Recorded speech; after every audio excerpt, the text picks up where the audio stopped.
澄み渡った青空を行く。そこに人がいたのなら間違いなく誰もが振り返り、ため息をこぼしてしまうほどの美貌の魔女は一体誰でしょう。そう、私です。Yes, Elena, believe me. I know.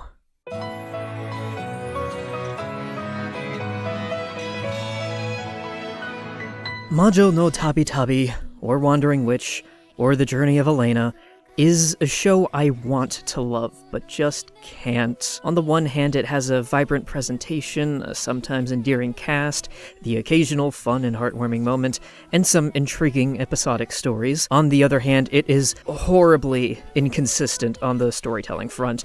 Being an episodic series, of course, not every story was going to match up perfectly in terms of quality, but wow.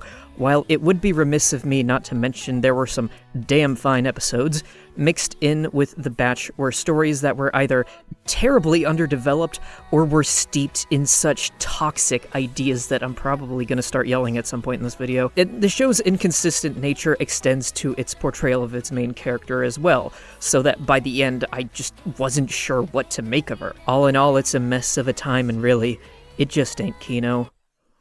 And yes, there was a double meaning there. Congrats if you got it. If you didn't, too bad, we're starting the video! Don't stop believing.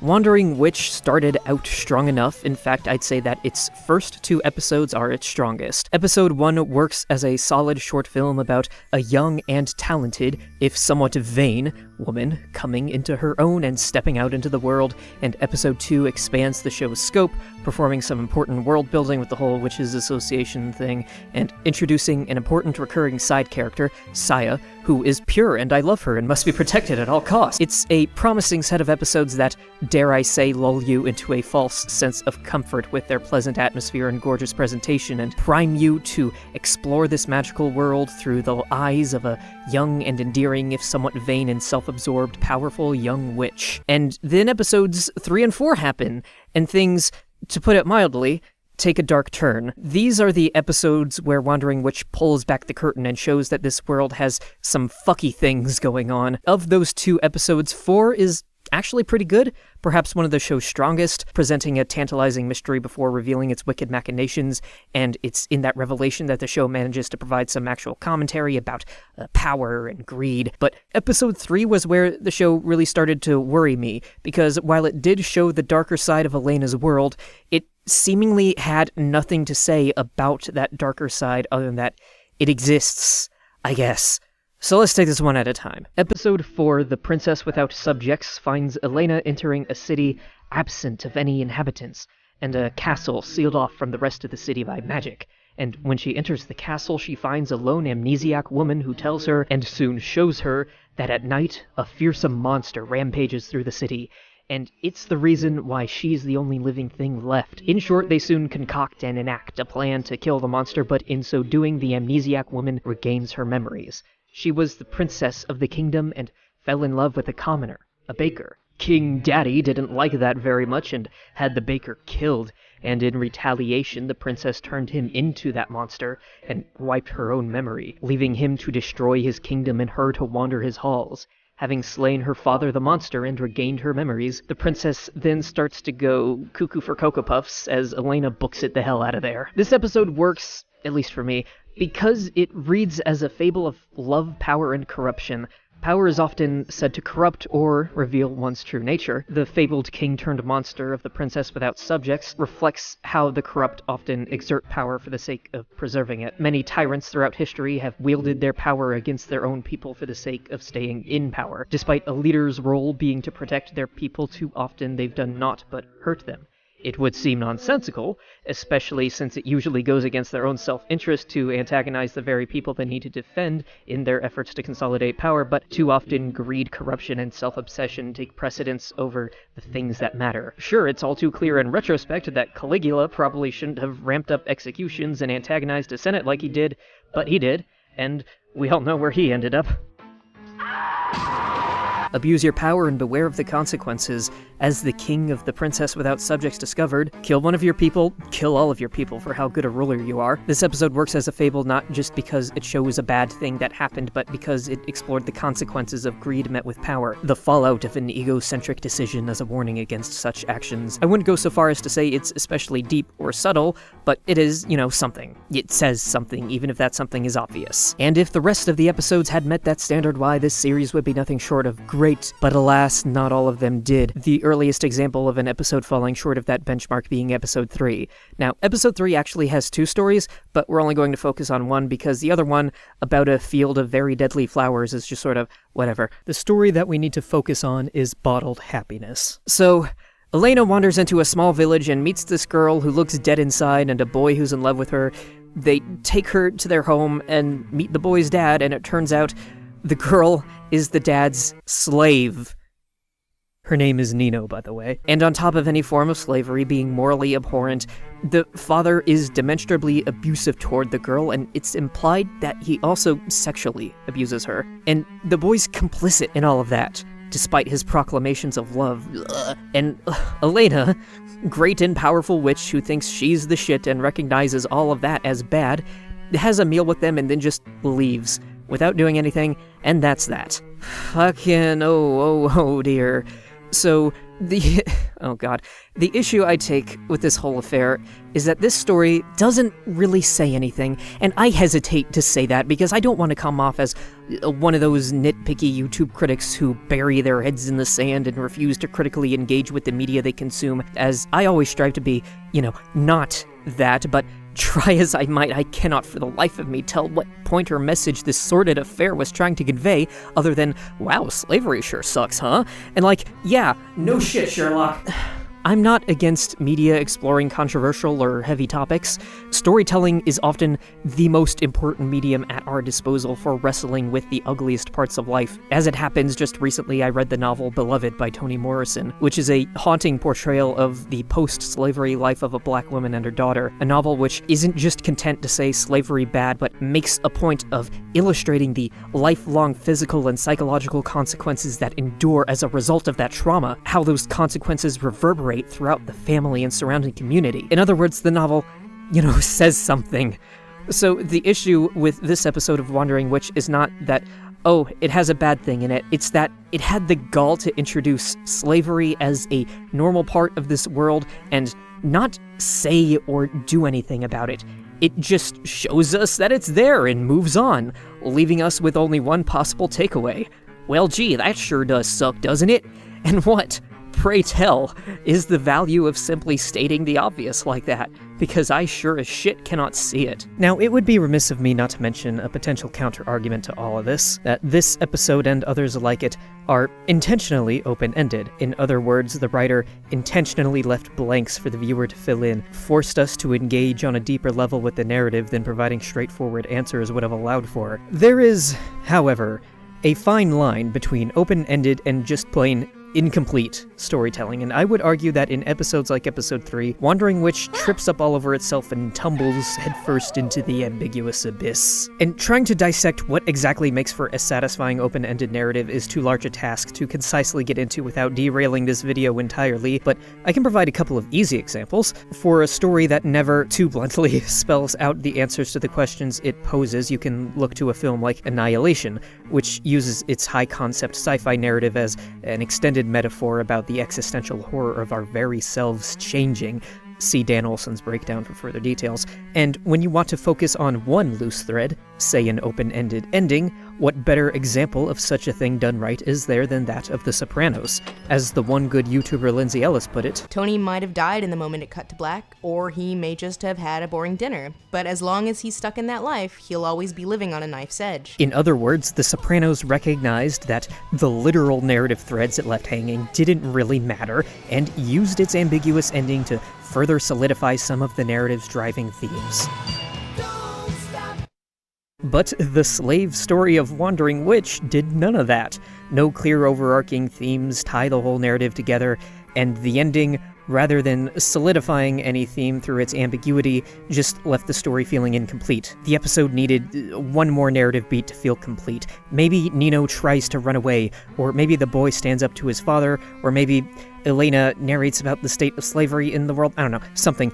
Anything to make me feel like I got more than half a story that had nothing to say other than slavery exists. But given all that, there's still one element of the story that I haven't mentioned which may affect one's reading of the episode, so in order to do my due diligence, I must return to the boy in love. Earlier, I summed him up as being complicit in the girl's abuse. Whether or not he's conscious of that action, likely not, that is still true, but I did leave out his primary action. He gathered a bunch of happy memories in a bottle, memories of other people having a good time and being happy, and at the end of the episode, showed them all to Nino, who then broke down crying.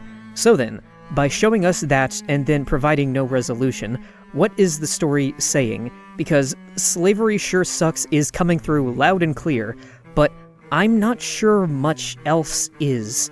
Maybe you could say, so long as you're tying someone down, you can never make them truly happy, but that just seems like a complicated way of saying slavery bad. At this point, I'm frustrated because, is this a failure on my part? Am I failing to really engage with this narrative and the themes it was trying to convey because I got uncomfortable? Or is it really just as incomplete as I thought? I'm frustrated because I can't be sure which is right.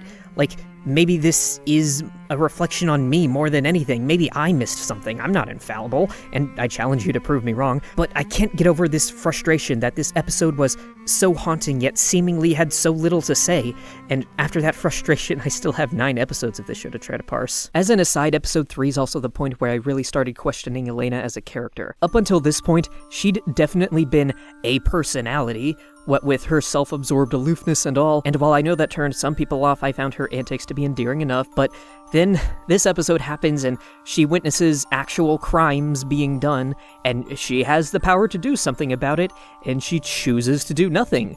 Like, Elena, the fuck you doing? To be fair, just enough happens that this isn't enough to completely ruin Elena as a relatable human being.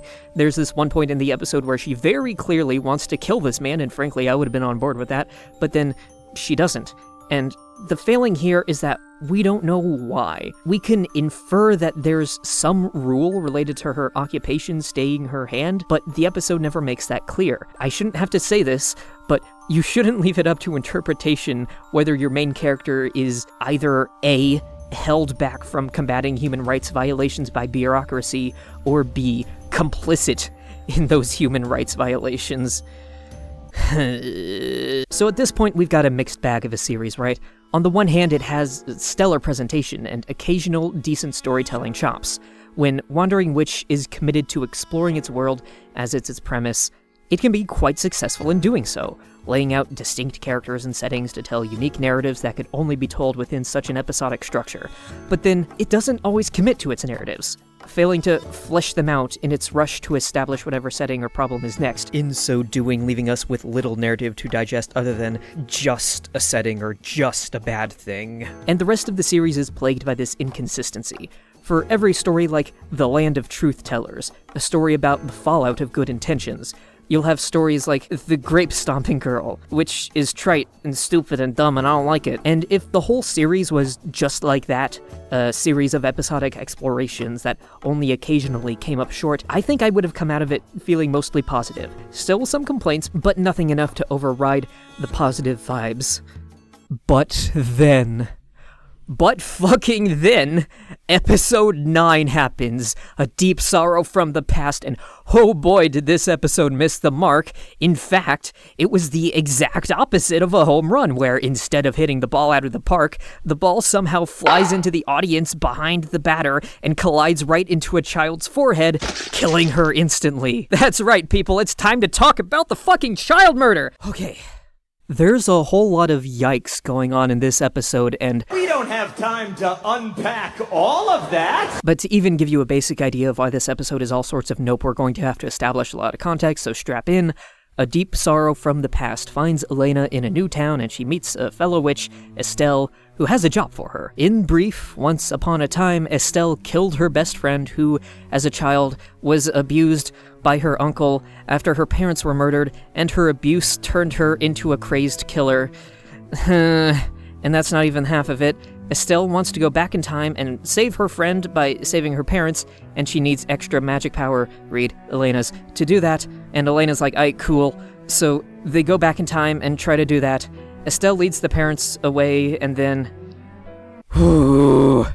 Elena stumbles across the bloody corpses of the parents and a brutalized Estelle, watched over by a laughing child.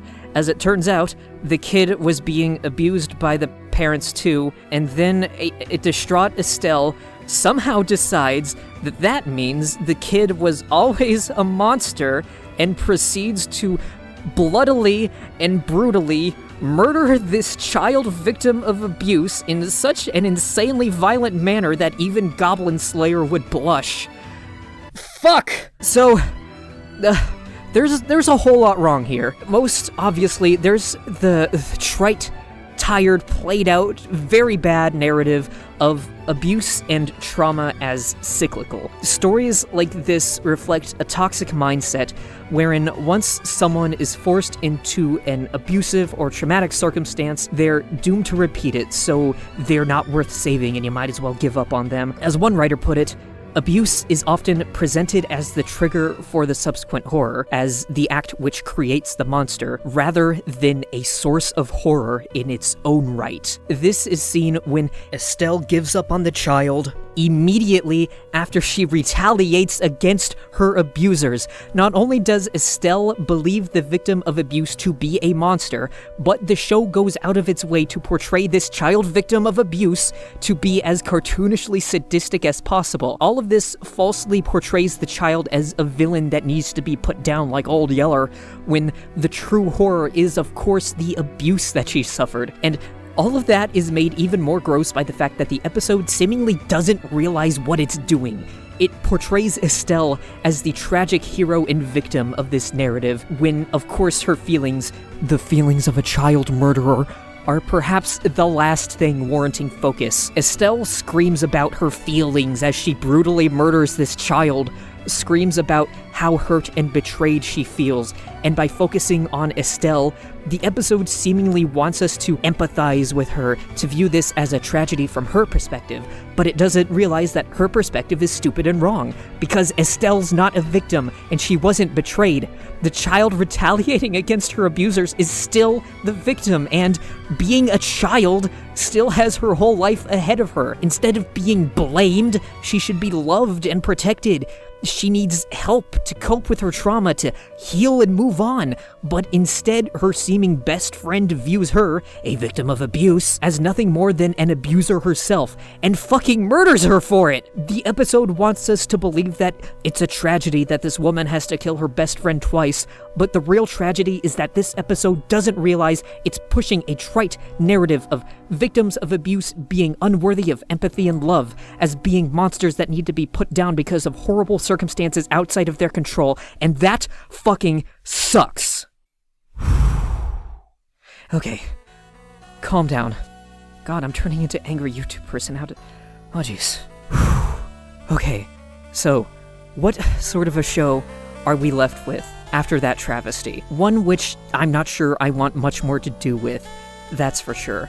One that doesn't always commit to fleshing out its world, one which doesn't realize the toxic ideas it's pushing, one that can't even keep its protagonist straight.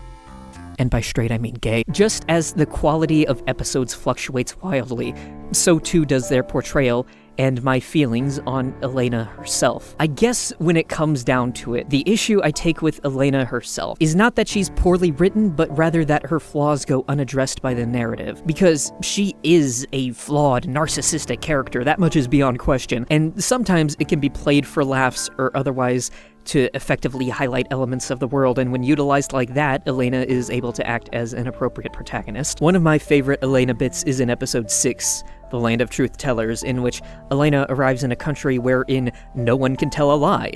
Not in speaking, not even in writing. She decides to test this by writing in her notebook, それでは私は性格が歪みまくっていますと書いてみましょう。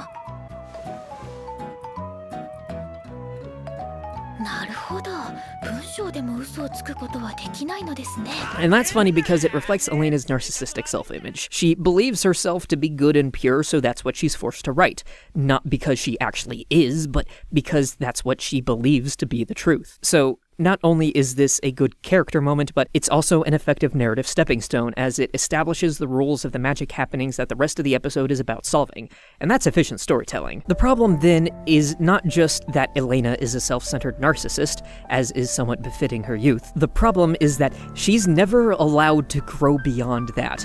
The Elena at the end of the show is more or less the same Elena as from the start of the show, and in an episodic adventure series such as this, the protagonist doesn't necessarily have to grow in order for the show to work. Just look at Kino's journey. With the exception of one backstory episode, I wouldn't accuse Kino of doing much growing over the course of the series, but that's fine because they don't have overly pronounced character flaws that become only more frustrating as the series continues, and even within the logic of the narrative, Kino's only ever meant to be a neutral observer. Within Wandering Witch, Elena is a powerful individual, part of a larger force in her world who can affect change, yet doesn't. More importantly, while Elena's flaws are endearing and human at first, when she spends the whole season not learning and growing out of them, those flaws cease to be relatable and become only frustrating. The most frustrating example of how Elena refuses to grow can be seen in her relationship with her fellow witch Saya, who is pure and I love her and must be protected at all costs. The two meet in episode 2 and quickly bond, and during their occasional run-ins with each other throughout the series, Saya makes it clear that she's straight up in love with Elena and wants to marry her one day. Her earnest, no-holds-barred adoration of Elena is endearing, and it would be something to celebrate if Elena, at any point, responded in any way whatsoever to her feelings, but that never happens. In fact, all Elena ever really does is treat Saya's feelings like some sort of joke, like something that's not meant to be taken seriously. She brushes off Saya's feelings while still kind of stringing her along, never explicitly communicating with her whether she does or does not care for her. It's just frustrating because the longer this drags on, the more Elena comes off as a disconnected, uncaring, self-centered asshole, which hurts my heart not only because I'm forced to stick with a protagonist who is increasingly unlikable, but also and mostly because I just feel worse and worse for Saya, eternally chasing after someone who will never love her back and is honestly beneath her. Saya, please, you deserve a girl who will actually care about you, and the longer Elena drags this out, the more it's going to hurt in the end. Please stop this already, I beg you. Despite all that, I'm hesitant to label Elena as a totally lost cause, and that's all down to how you interpret the final episode. And again, leaving something so important down to interpretation such as whether or not your character actually grew at all isn't great, but this is what we got, so we gotta deal with it. When the last episode of Wandering Witch rolled around, I was feeling pessimistic about Elena as a character, but that last episode, the everyday tale of every Ashen Witch, gave me just a smidge of hope. Not a lot, mind you, but again, this is what we got, so we gotta deal with it. The everyday tale of every Ashen Witch finds Elena in a country that is said to make wishes come true. When she enters, she finds herself back at the castle from the Princess Without Subjects. And what does she find there but a whole bunch of Elenas? All of these Elenas display a variety of hyperbolized personalities, but what's important here is how you interpret the appearance of all these Elenas. There's two ways to do this. The boring way, which sucks, and the interesting way that gives me a little bit of hope for Elena's character. The boring way is that all of these Elenas are just that, just a bunch of Elenas from parallel worlds or whatever, and that's boring because it doesn't allow for much insight into Elena Prime, so we're going to proceed as if that's not true and hope the alternative is canonical. The interesting alternative that I desperately need to be true is that all of these different Elenas are actually just our Elena. Different aspects of her personality, some normally overt, others usually hidden, all given physical form and taken to the extreme.